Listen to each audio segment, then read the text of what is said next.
Nihongo o hanasu o Shinsho no Minasamu wo ni kotoba no ayamari ni suite owabi moshi masu.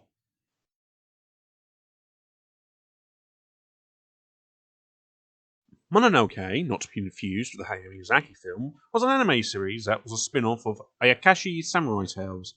The main premise of the show was about a mysterious medicine seller gets himself into various supernatural encounters with Mononoke, a type of Ayakashi that linger in the human world. I love the series for its dark and eerie atmosphere and the beautiful and complementary animation. But I was excited for the movie, and I can proudly say that Mononoke, the movie, Phantom in the Rain, is well worth the wait. This time, the film sees the medicine seller having to deal with the goings-on and an oku.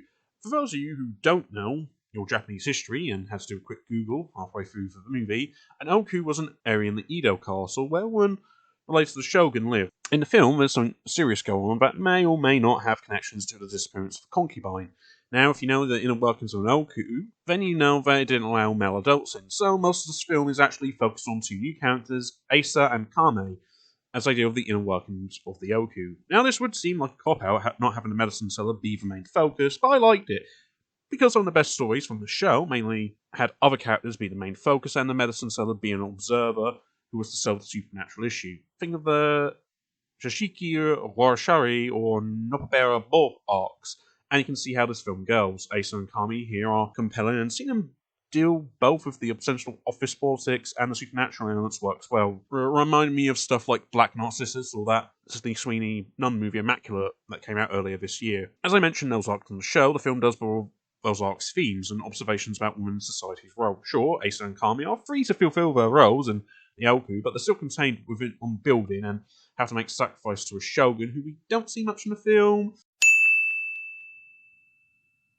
It's a fascinating theme that connects the film to the show. The horror elements here are strongly used effectively. The film carries the series' eerie and creepy atmosphere, but with a bit more fast pace than the show. Lots of rapid editing. While it would be a bit disoriented, it still works to keep moving the film forward, but still making it very deliberately odd and unnerving. Now, this is an anime film. How's the animation? It's great. Like a lot of film continuation of shows, the animation looks a bit upgraded. While the animation of the show was great, the film has a more wider scale. Colour palette of the film is a bit more brighter and vibrant, which creates a great contrast with the horror aspect of the film. That also makes it a little bit darker, but there's an unnatural element to it. The film character designs are also good, making it strike a fine line between what you'd call a recognisable anime style with an ukiyo-e painting look. Praise to director Kenji Nakamura, who also directed the anime series, and here brings the full style of the show to the film with a bigger, grander style. Mononoke the movie, Phantom in the Rain, is a vibrantly creepy film. The film brings the show's iconic style and animation back and goes all in with the grander scope that a film would allow, but a TV show would not. Nor, even though there are some elements I kind of feel like are left hanging, probably because this is the first part of a film trilogy, so that obviously will be followed up in two sequels. You can watch the film if you want a fan because it's a standalone film, and the show as well. Both are currently streaming on Netflix at the time of recording, and I full-heartedly recommend you watch it.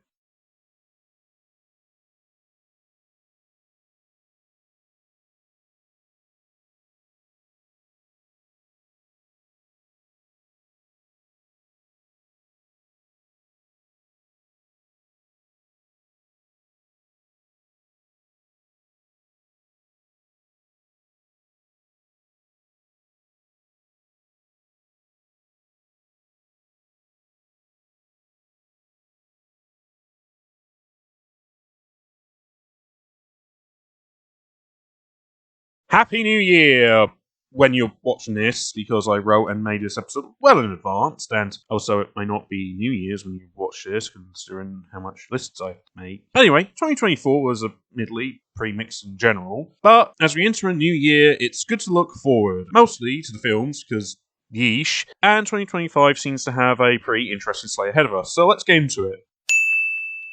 Honourable mentions. So a little house clean. This section is for films I'm interested in seeing, but either didn't make it into the final 10, or I just found more interesting, but I don't know if it's getting a release this year, especially if it might be released at a festival where it sometimes takes years for it to be seen by the general public. So here are the honourable mentions. Aztec Batman. Now, on the surface, this may seem like another animated Batman movie. Those usually are a dime a dozen on the DTV market, but this one is something you should check out, mostly for the premise. What if Batman, but instead of Gotham City, it's Aztec Mexico? This looks interesting, blending real history with comic book superhero heroics, with Hernan Cortez being a version of Two-Face, and it's cool to see an interpretation of a hero from a different country than we're used to, so there's something to look forward to in that. And now, onto the 10 films I'm excited for this year. Number 8, Wildwood. It wouldn't be an anticipated list without at least one entry from one of the prestige animation studios. Elio looks fun, co-directed by Domi Shi, who else did Fun Turning Red. We're getting another Zootopia movie, and Bad Guys 2 looks fun, but it's like as Wildwood, which has piqued my interest, because I don't usually pump out a film every year like the other studios, so it feels like an event. The film also boasts a good cast, and judging by the teaser trailer, it still has that handcrafted look that the other films usually have.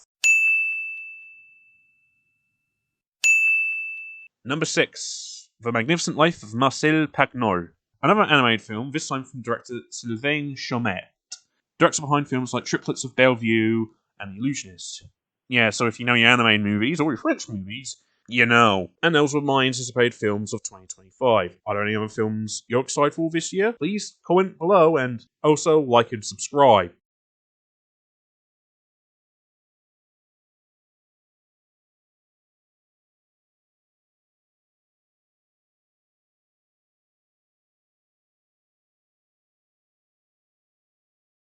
Well, it's the end of the year, and despite everything else, the movies were good. It was a year about the horrors of pregnancy, clowns, films about TV, prequels, unconventional music biopics, and multi-part films. So here's a list of my favourite films of the year. Now, before we get into this list, I know that I'm going to get asked in the comments section about why I left out certain films on this list. Well, certain Oscar movies, The Complete Unknown, The Brutalist, etc., don't get released in the UK until January, so that's why they're not on the list.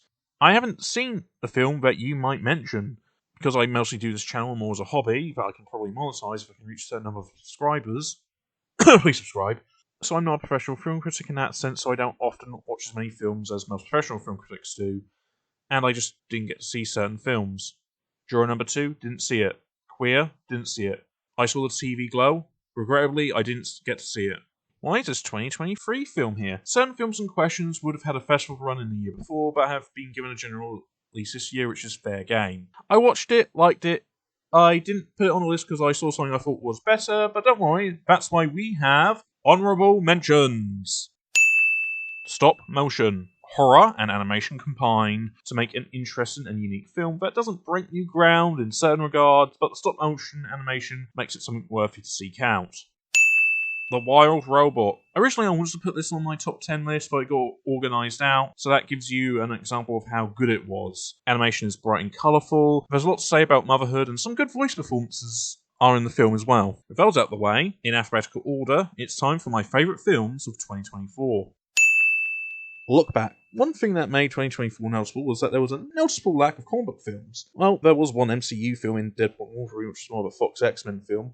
We had all the Spider-Man spin-off films that didn't take off, along with Joker 2, and oh yeah, they made another Crow movie. But not every comic book has capes and cows, and Look Back is probably one of the best comic book films of the year, one of the best animated films of the year, and one of the best films about comic books. Based on a one-shot manga by Chainsaw Man creator Tatsuki Fujimoto, Look Back is a great film about collaborative creativity and the friendships that can be born out of it, being a sweet and heartfelt film. While this film has a short run time, and some moments might feel fleeting, but it tells the story how it wants to, and does so in the right way. The animation is pretty good as well. So those were my favourite films of the year. What were yours? Please comment below and like and share. Hey, do you like movies? Do you like movie reviews? Then this channel has stuff like that. There's Watch This Space, my film review show, where I view recent films, and I also make short films, like Correspondence, which is very unique. If you'd like to see stuff like this, then please subscribe to stay updated on my work. I also follow my social media channels as well, so please subscribe to my channel.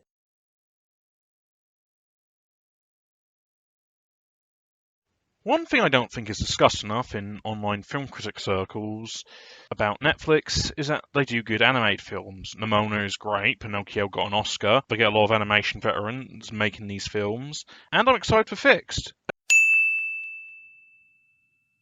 A good example is the most recent film, K-pop Demon Hunters. The film is about a group of K-pop singers who also hunt and fight demons. There's 3 of them, and if you've seen any film or TV show where there's a group of 3, then you know what you're getting. You've got the leader, the cute one, and the muscle. The group, Huntrix, finds themselves facing off against a rival pop group called the Saja Boys, who, surprise, surprise, turn out to be demons, but there seems to be more going on than you think. I quite enjoyed this film. It's a bright and vibrant film with great energetic animation that has a very 2D quality to it. The film is very funny as well, with a lot of gags with the demons, especially one involving a big demon cat, and the popcorn eyes joke is a great and clever gag, and always made me laugh whenever it popped up on screen. If anything, this film has made me interested in what co-director Maggie Kang will do next.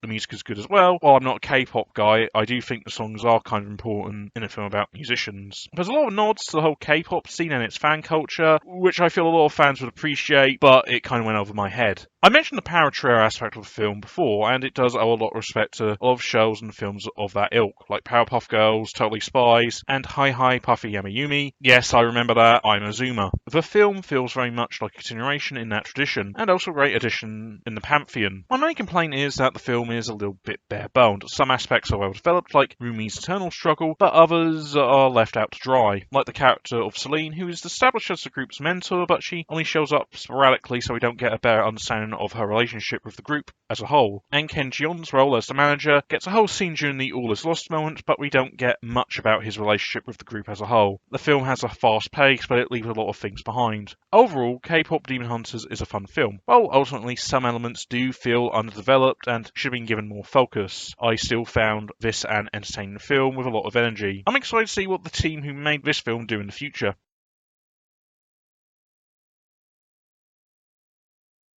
When I reviewed K-pop Demon Hunters, I didn't expect it to become a big sensation. I decided to review it because I had some free time and I made it at a resoundingly quick speed, and considering my numbers of subscribers and my average view count, which ranges around 50 or 60 views, please subscribe, I didn't realise that it would be my channel's most popular video. Firstly, thanks for the views, much appreciated. Secondly, why is it my most popular video? Well, I think one reason why it's my most popular video is because I reviewed one of the year's most popular films. The film, K-pop Demon Hunters, has provided become a huge hit for Netflix, becoming its most viewed animated movie, and not just that, but the film's songs have topped the charts and has its own fandom that's popped up seemingly overnight. This popularity has gotten the attention of even major news publications like the Associated Press and The Guardian.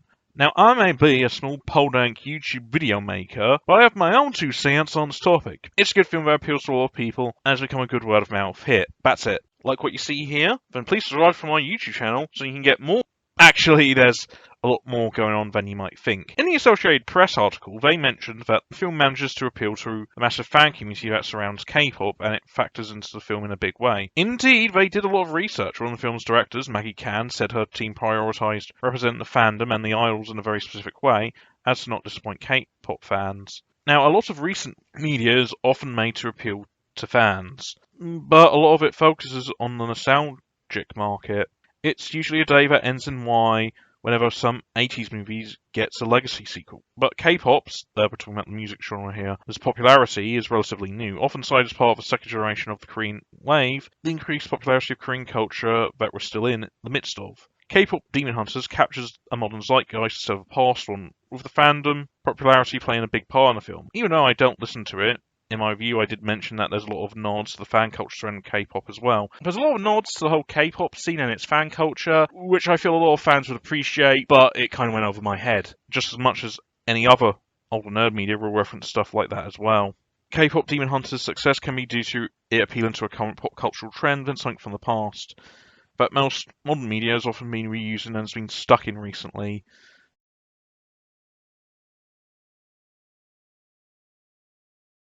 日本語を話す視聴者の皆様、言葉を間違えてしまったことをお詫び申し上げましょう。Mononoke, good TV show, very spooky. It's about a medicine seller who deals with some spooky stuff. Last year they did a movie where he investigates goings on at Anoku, aka the harem of the Shogun. I reviewed the previous movie, and I'm going to show you my previous review here quickly.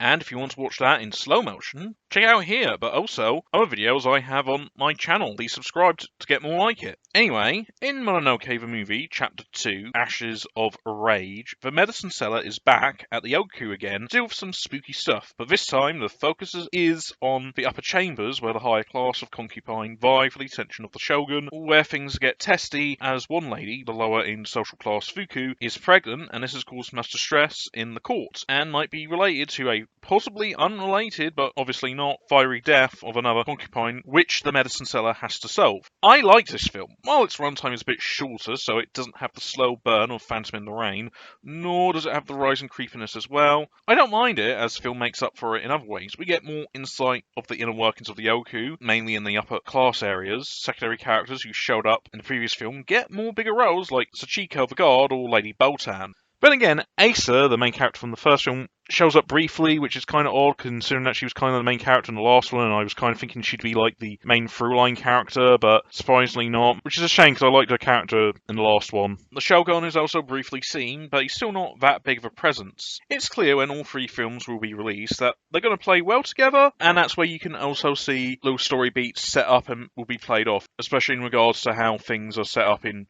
each film. This film also carries the previous film's themes of what women give up to work in a patriarchal society. The last film was about identity, with most of the concubines throwing away personal belongings to start working at the Oku. This one is about bodily autonomy, so that's fun. If the first film felt like it was expanding on the themes of the Noppapower Bow arc, this one taps into the themes of the Zashiki Roroshari arc, but unlike that one, it doesn't feel muddled. If you've seen the show, you understand what I'm talking about, because I'm not giving up a lot of details here, because they might give the film's game away. Here we see most of the Shogun's counselors in the film, whose daughters are all concubines, and we see them trying to jostle for power, using their own daughters as pawns in a game. And helping us nail that theme down is that most of the scenes that all seem playing a game of shogi, subtle. In my last film, I compared the theme to Immaculate, the Singing Nun movie, but that comparison is more appropriate here, along with last year's First Omens, as they also deal with bodily autonomy and how the patriarchy seeks to control women. There seems to be a bigger theme across these films emerging, like permission. The medicine seller isn't allowed into the Oku unless he has permission and still uses the pass he earned from the last film, and certain characters are asked to do things if they consent to it, but often that is given under duress. It's a small thing, but I sense it will become a bit clearer when the third film comes out next year. On the animation side, it's as good as the previous film. Still has the psychedelic ukiyo-e look, and the titular Mononoke this time around looks cool and makes a good companion to the previous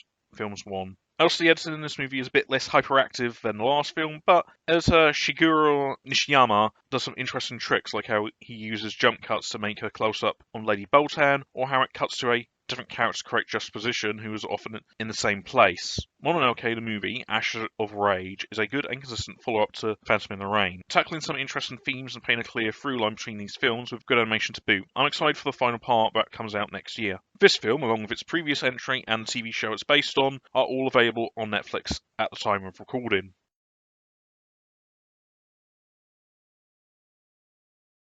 And thus, it's the end of the summer. And now it's time to take stock and look back at what we did during it. I mainly watched films, so here's a list of some of my favourite films of the summer season.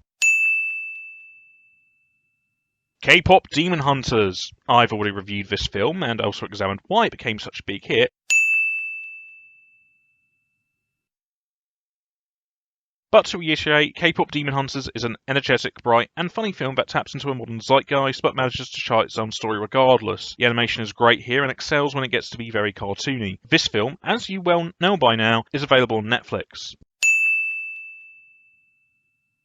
Predator, Killer of Killers. I feel this is what streaming movies should do more of, especially if they're spin-offs of big franchises. This animated spin-off of the Predator movies feels like a direct-to-video movie from 2007 that you mostly watch via clips on YouTube, but this film boasts three great little stories set in different time periods that are all strong in their own. And then the Predator shows up and flips the script on them. The film manages to focus on certain aspects of the Predators, and matching it to a different period of human history is an inspired choice. The animation is good as well, which has a painterly look to it. This film is streaming on Hulu in America and on Disney Plus overseas.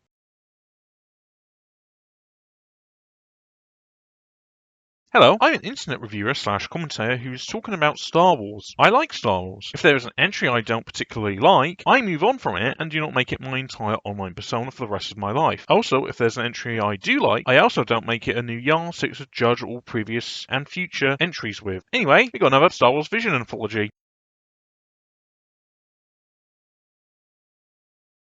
With Volume 3, we see the animated Star Wars anthology return to its anime theme this year, which I do admit I do kind of wish we had more of the international animation studios like we got in Volume 2, but Volume 3 has a solid and interesting set of stories to tell, starting with The Duel, Payback from Kamikaze Doga and Anima. This story is a sequel to one from Volume 1, one of the three in this collection. Set in a reimagined version of the Star Wars universe, we see our Sith Ronin having to deal with a Jedi Crusader who he maimed previously. This short has a lot of fun playing around in the Kurosawa-inspired sandbox, with a mishmash of aesthetics from different trilogies. It has a lot of fun characters and some interesting ideas with regards to the Jedi, where they come off as religious fanatics, with the Crusader calling out our Ronin as a sinner. Put a pin in that because there's a theme here. The animation is great here, as it was in the original story with some great action scenes.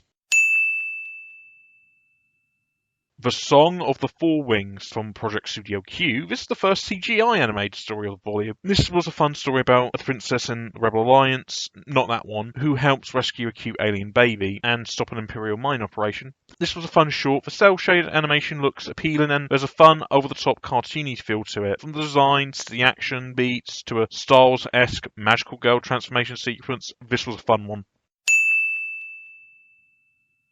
The Ninth Jedi, Child of Hope. The second sequel, this one follows up from Studio IG's Ninth Jedi short. Before this volume was released, it was announced that the Ninth Jedi short is getting its own spin-off series, and with that in mind, this short feels like a teaser for the series, but I don't mind that because it's pretty good. It's a bit of a refresher course, remind you of who the characters are and what their respective deals are. This one deals with Lakara, a Jedi in train helping a droid in a derelict starship. It's a good story, gives out more details of the setting, and has a fun droid character called Tito, who is a cool CGI design that meshes well with the 2D elements.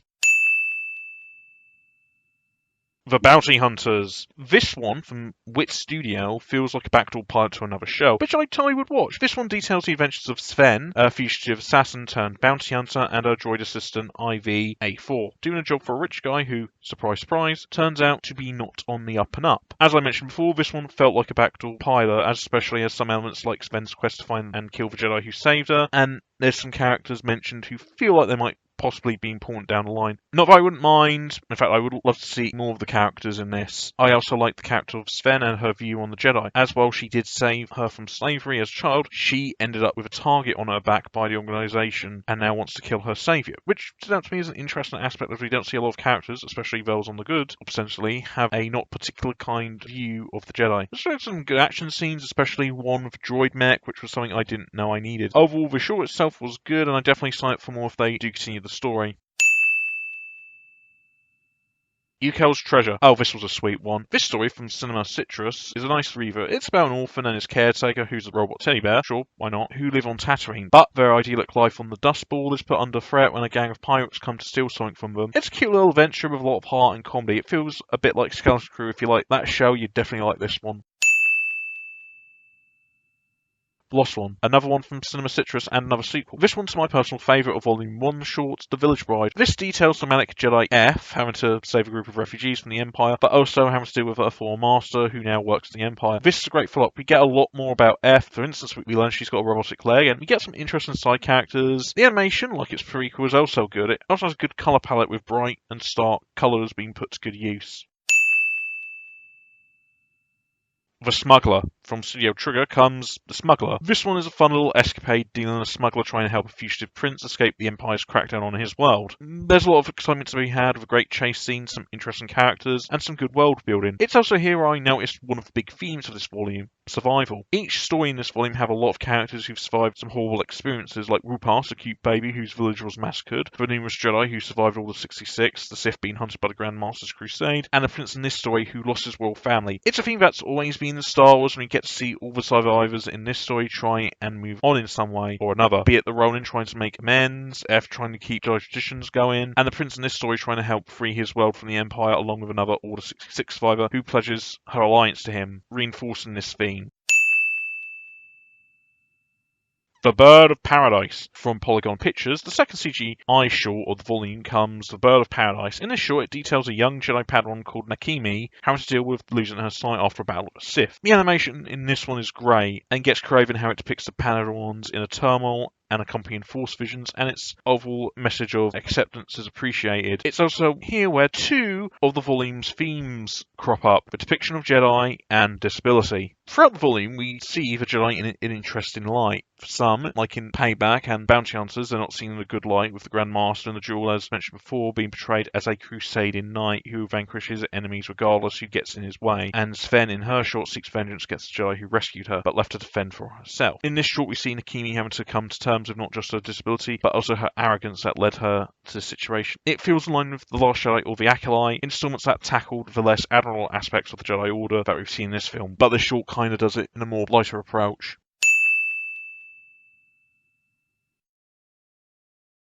Another theme I noticed was disability. While Star Wars has always had characters who have a disability, it's probably the oldest film franchise with a main character who is an NPC if you think about it. Throughout the volume, we see characters who lost limbs, and he lost her arm in the Payback, and the Grand Master has various injuries requiring a Darth Vader-like procedure to keep him alive. Lino and F have cybernetic prosthetics. It ties itself into this volume's general theme of survival and how to overcome it, which is Akimi's arc in this short, how to accept what was lost.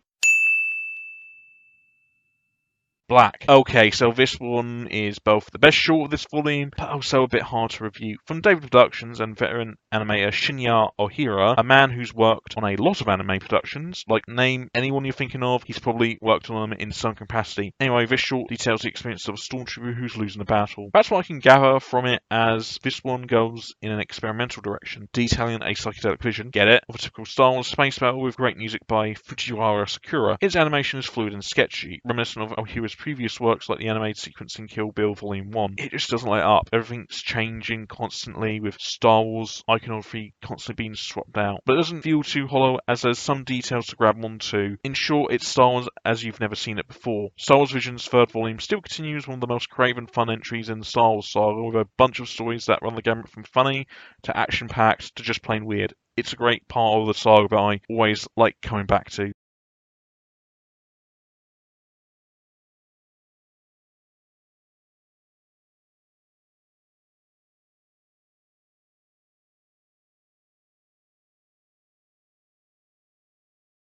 As 2025 draws to a close, it's usually a time to look back, but for this episode, I want to look forward at what 2026 offers us on the film front. Now, a small disclaimer, this list will be films that have a solid release date, so no independent films that have not found a distributor yet will not appear on this list. And I should also acknowledge that films' release dates are subject to change. My previous anticipation list had films that got pushed back, so there's a good chance that some films on this list might be pushed back to 2027, so be cautious of that. Now, before we get into the main event, let's get to the honourable mentions. These are films that might come out next year, but don't have release dates that I'm interested in, so let's start with Daisy's Life. Masaki Yuasa, Mind Game, Night is Short, Walk On Girl, Lou Over the Wall, and Inuo has another film coming out from his new studio Ame Pippin. This film is an adaptation of Banana Yoshimoto's Daisy's Life. I'm excited to see what Yuasa has to offer this time. Rogue Trooper. Based on the 2000 AD comic, Rogue Trooper sees Moon and Source Code director Duncan Jones venture into animation using Unreal Engine 5. Looking by these preview images, it looks really good, so let's hope it comes together. It also has a stacked cast of great British talent behind it. Now let's look at the films with solid, at the time of recording, release dates. At number 1, it's All You Need Is Kill. Edge of Tomorrow, or Live Die Repeat, depending on how you call it, is getting another go, or just that light novel it's based on is getting adapted again, this time as an anime movie detailing a different perspective from the novel and the film. The animation looks good. It has a good cel-shaded CGI look that I mistook for 2D until further inspection. I'm excited to see what this film has to offer. Number 3, Coyote vs. Acme. Coyote vs. Acme is finally getting released in 2026. The film was shelved by Warner Brothers for a tax write-off, but due to backlash they reversed the decision and led the film to be shopped around to other studios and now will be released by Ketchup Entertainment. That's great seeing a film be released, but then there's the premise of the film, which sees Wile E. Coyote sue Acme Products in court for failing him all those years in his attempts to catch the Roadrunner. I love Looney Tunes, I love Wile E. Coyote, I love the premise, I love that it's getting released. It's also co-written by James Gunn, so I'm pretty damn excited about this. Number 6, Mononoke the movie, Chapter 3, The Curse of the Serpent. I feel like the Mononoke movies are pretty underrated. Some of the best animated films I've seen recently, and 2026 offers us the conclusion to the medicine seller's escapades in the Yoku. This one seems to finally involve the Shogun, who's made sporadic appearances in the films, and could possibly tie up other mysteries that have popped up about the Yoku in the films. Well, I'm probably going to have to watch the film to find out if they'll answer my questions. So those are the films I'm excited to see in 2026. What films are you excited for in 2026? Please sound off in the comments below, and have a great 2026 from me.